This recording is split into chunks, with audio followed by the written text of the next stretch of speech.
बात करते हैं ना, रोजगार तो मिल रहा है, रोजगार सिर्फ उनको नहीं मिल रहा है, वही रोहिंग्या वही बांग्लादेशी को नहीं मिल रहा और ना ही मिले।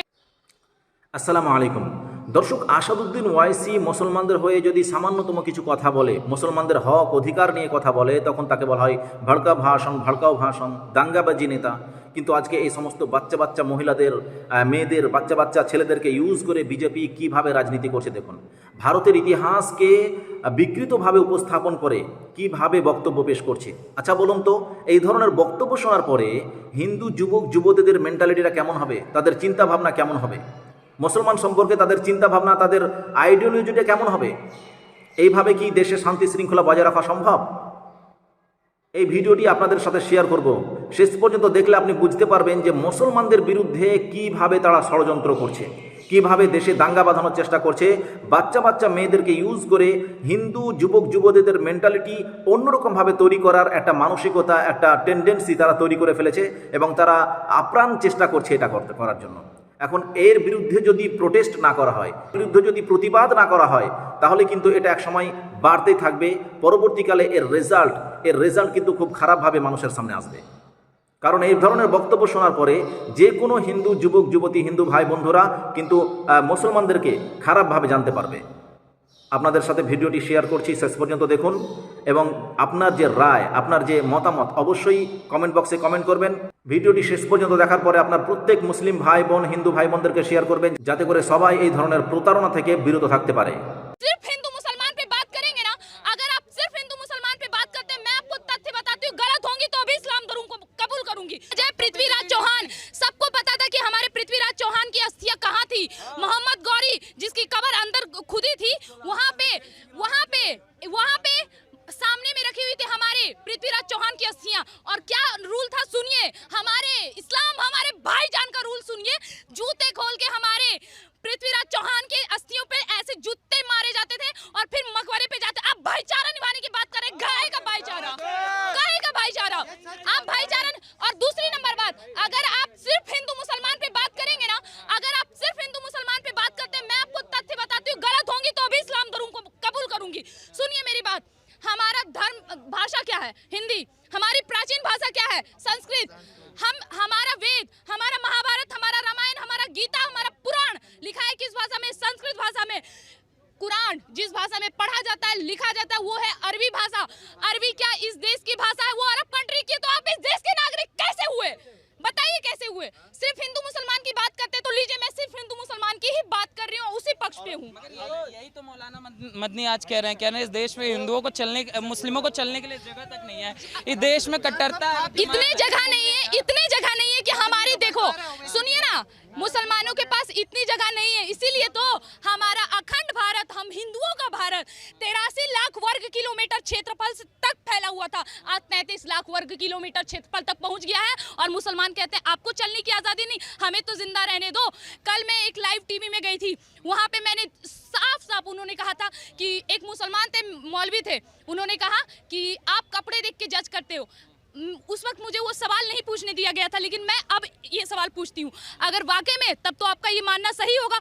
आज से 2 साल पहले जो महाराष्ट्र के पालघर में आपने 2 भगवाधारी साधुओं को मारा था, 200-250 की झुंड थी और झुंड से एक ही आवाज आ रही थी, अल्लाहू अकबर के नारों के साथ।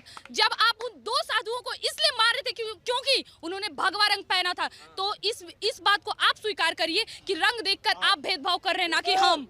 उनको नहीं है तो उनके आयत नंबर 26 में क्यों लिखा हुआ है काफिरों को मारो? कौन है ये काफिर? काफिर हम है। आपके कुरान में लिखा हुआ है आयत नंबर 26 में, जिस पे विवाद आज भी हो रहा है। आप जाइए अपना कुरान पढ़िए, अपने कुरान को सुधारिए, उसके बाद हमसे बात करिएगा। आप पहले उसको सुधारिए। मौलाना मदनी कह रहे हैं मुगल बादशाहों को बदनाम किया जा रहा है। मुगल बादशाह, शर्म आनी चाहिए सर। अरे शर्म, ये दो कौड़ी के लुटेरे जो विदेश से आए, हमारे देश में आक्रमण किया, हमारे देश के लोगों को मारा, हमारा हिंदुत्व खत्म किया, हिंदू लोगों को मारा, हमारा संस्कृति को समाप्त किया। चालुक्य वंश ने हमारे देश पर 2100 वर्ष राज किए, चोल वंश ने लगभग 900 वर्ष राज किए, ऐसे ना जाने कितने वर्ष से विजयनगर ने करीब 700 के करीब यहाँ पे राज किया है। मुगलों ने कितना किया? 200 मैं बता रही हूँ 200। सुनिए, और उतना में क्या किया उन्होंने?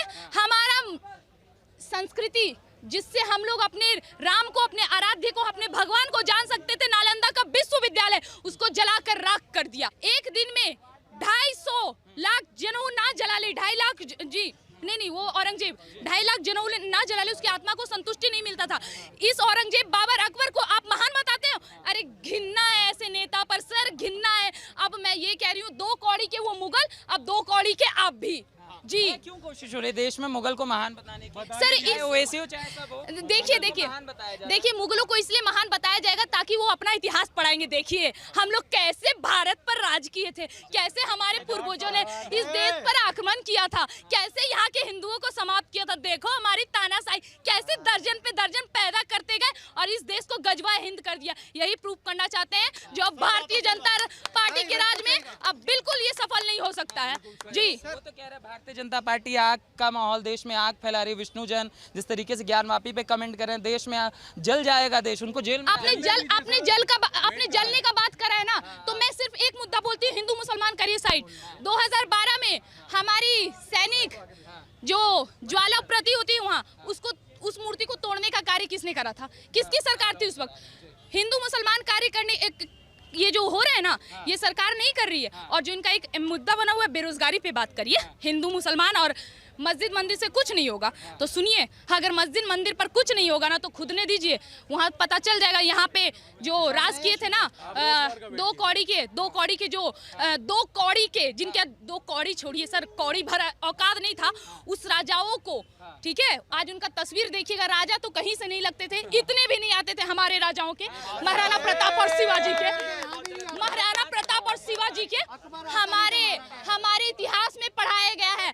वो भाईजान ने भी इतिहास की बात करी, हमारे इतिहास में पढ़ाया गया है कि महाराणा प्रताप अकबर से युद्ध हार गए। वो महाराणा प्रताप हार गए जो अकबर इनका कमर तक नहीं आता था। महाराणा प्रताप का इतिहास ही हमें गलत पढ़ाया गया और ये इतिहास की बेसिक पे जज करने वाले हैं। और रोजगार की बात करते हैं ना, रोजगार तो मिल रहा है, रोजगार सिर्फ उनको नहीं मिल रहा है, वही रोहिंग्या वही बांग्लादेशी को नहीं मिल रहा और ना ही मिलेगा। और उनको नहीं मिल रहा है जिनको जनसंख्या नियंत्रण कानून से दिक्कत है, उनको नहीं मिल रहा है जिनको CNR से। और आपको अगर आपको सच में ही अकबर बहुत अच्छा दिखता था, बहुत अच्छी पर्सनैलिटी थी, तो आप अपने तक रखिए सर, आप अपने तक रखिए, आप अपने पास रखिए कि वो बहुत महान था, बहुत स्मार्ट था, बहुत अच्छा बादशाह था, अपने तक रखिए, दूसरों को पढ़ाने की कोशिश मत कीजिए। क्योंकि हमारे लिए महाराणा प्रताप क्या थे, हमारे लिए जयसिंह जी क्या थे, हमारे लिए हर एक राजपूत, हर एक क्षत्रिय, वो राजा जिसने अपने यहाँ पर, वो हर एक सिख भाई, वो हर एक गुरु